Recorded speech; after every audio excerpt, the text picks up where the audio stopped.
Hello students, I am your Hussain sir. आज एक बार हम लोग फिर से यहाँ पे लैब में आए हैं। हम लोग एक और छोटा सा एक्सपेरिमेंट करेंगे जिसका नाम है बर्निंग ऑफ मैग्नीशियम रिबन। ये आप मेरे हाथ में आप देख पा रहे हैं, ये मैग्नीशियम का रिबन। ये जब इसको एयर की प्रेजेंस में जलाया जाता है तो ये डैजलिंग फ्लेम के साथ क्या होता है, जलता है। अब डैजलिंग फ्लेम क्या होता है, जैसे आप वेल्डिंग करने वाले को देखते होंगे, जब वो वेल्डिंग करता है तो उसमें से जो निकलता है चमक, वही डैजलिंग है।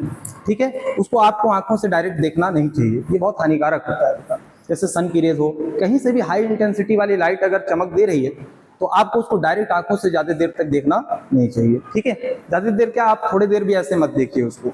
उसका रीजन क्या है कि आपकी आंखों के अंदर क्या होता है बेटा, rod sales and cone cells होते हैं। कुछ लोग अगर लगातार देखेंगे ना तो वो उसमें क्या होगा, वो देख सकेंगे। ऐसा नहीं है कि आप सन को अगर आप देख रहे हैं तो कुछ मिनट तक नहीं देख सकते, कुछ सेकंड तक नहीं देख सकते, देख लेंगे, लेकिन उससे क्या होगा, आपके सेल्स डेड हो जाएंगे, जिससे आपको रतौंधी की प्रॉब्लम हो जाएगी। जब सेल्स डेड होने लगते हैं ना तो आप इजीली उस चीज को देख पाते हैं। तो कुछ बच्चे ये नादानी करते हैं, तो ऐसा ना करें।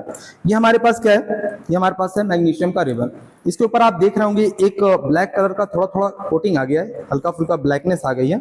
ये ब्लैकनेस मैग्नीशियम जो होता है बेटा, ऑक्सीजन से थोड़ा थोड़ा रिएक्ट करके धीरे धीरे मैग्नीशियम ऑक्साइड की एक लेयर बना लेती है, जो कि स्टिकी होता है, इसके ऊपर चिपका होता है, और ये इसको प्रोटेक्ट करता है फर्दर ऑक्सीडेशन से। आपने ऑक्सीडेशन रिएक्शन पढ़ा होगा कि addition of oxygen is called oxidation. तो इस मैग्नीशियम के मेटल में ऑक्सीजन जुड़ जाता है, मैग्नीशियम ऑक्साइड बनता है, ये ऑक्सीडाइज हो जाता है। अगर अंदर का भी ऑक्सीजन अंदर भी जा पाता तो अंदर के भी एटम ऑक्सीडाइज हो जाते हैं और ये खराब होकर के खत्म हो जाता। लेकिन ये जो लेयर बना है, ये प्रोटेक्टिव लेयर है, अंदर फर्दर ऑक्सीडेशन होने नहीं देता है। तो हम लोग चलिए इसको बर्न करते हैं और देखते हैं कि कैसे इसका डैजलिंग फ्लेम क्या होता है। देखिए, हमारे पास बर्न करने के लिए दो चीजें होती हैं, एक तो होता है ये बंसन बर्नर और एक होता है अलादीन का चिराग। इसको बोलते हैं बेटा स्पिरिट लैम्प। क्या बोलते हैं, स्पिरिट लैम्प। ये कंट्रोल हो सकता है, इसकी फ्लेम कंट्रोलेबल होती है, इसको आप कंट्रोल नहीं कर सकते हैं। ठीक है, बस इतना फर्क है, बाकी काम दोनों का एक ही है।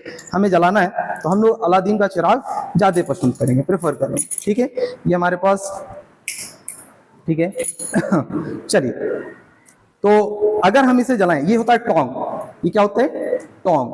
टोंग से पकड़ना है, हाथ से नहीं पकड़ना है, क्योंकि आपको मालूम है कि मेटल्स जो होता है good conductor of heat and electricity होता है।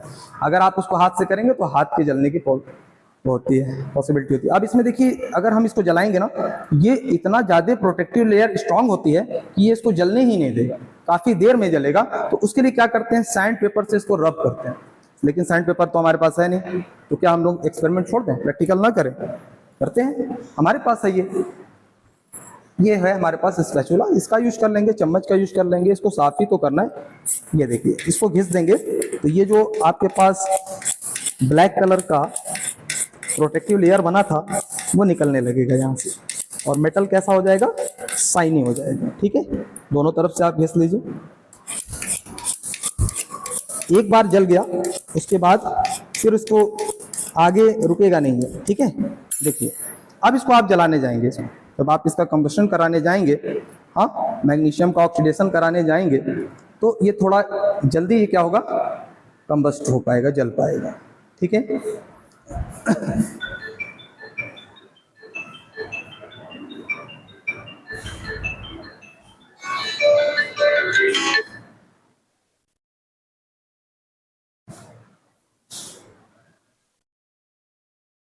ठीक है। अब ये जो डैजलिंग फ्लेम निकल रहा है, इसके जलने के बाद, इसको आपको आंखों से डायरेक्ट नहीं देखना है, आप इसके जलने के बाद देखेंगे व्हाइट कलर का इसमें क्या निकलता है, रेसिड्यू निकलता है। जो रेसिड्यू होता है वो मैग्नीशियम ऑक्साइड होता है और वो बेसिक इन नेचर होता है। लेकिन ये जो रेसिड्यू है ना, इसको आप टेस्ट कैसे करेंगे, क्योंकि ये पूरी तरीके से सॉल्युबल तो होता नहीं, स्पैरिंगली सॉल्युबल होता है। कैसा होता है, स्पैरिंगली सॉल्युबल होता है। तो आप यहाँ पे डिस्टिल वाटर है, उसमें इसके रेसिड्यू को डाल के देखते हैं कि क्या ये लिटमस टेस्ट देता है, क्या ये वास्तव में बेसिक है। आपको पता होगा मेटल ऑक्साइड क्या होते हैं, बेसिक होते हैं। मेटल हाइड्रोक्साइड भी बेसिक होते हैं, metal carbonate, bicarbonate, metal itself जो भी इलेक्ट्रॉन डोनर होता है बेटा, वो क्या होता है, बेसिक होता है। आगे आप चल के सीखें, फिलहाल ये जान लीजिए मेटल हाइड्रोक्साइड और मेटल ऑक्साइड क्या होते हैं, बेसिक होते हैं। तो ये हमारे पास क्या था, जो मेटल था मैग्नीशियम, वो ऑक्सीजन से रिएक्ट करके क्या बनाया, मैग्नीशियम ऑक्साइड। अब इसको हमको टेस्ट करना है क्या ये वास्तव में बेसिक है। तो हम क्या करेंगे, इसको डिस्टिल वाटर में डाल करके इसको थोड़ा घोलने की कोशिश करेंगे। ठीक है, वैसे तो देखिए ये घुल नहीं रहा, इसका मतलब ये सॉल्युबल पूरी तरीके से नहीं है, स्पैरिंगली सॉल्युबल, थोड़ा बहुत सॉल्युबल है।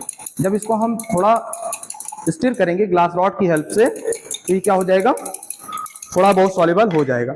अब इसमें हम अगर ये पता करना हो कि क्या ये हमारे पास जो मैग्नीशियम ऑक्साइड का सोल्यूशन बना है वो बेसिक है कि नहीं, तो हम क्या करते हैं कि रेड लिटमस ले लेते हैं और रेड लिटमस को इसमें डिप करके देखते हैं। अगर ब्लू हो गया तो आप समझिए, देखिए ब्लू हो गया, इसका मतलब ये जो सोल्यूशन बना है वो कैसा है बेटा, बेसिक है। इसका मतलब मैग्नीशियम किसी भी मेटल का ऑक्साइड क्या होता है, बेसिक नेचर का होता है। ठीक है, आप एंजॉय करिए इसको।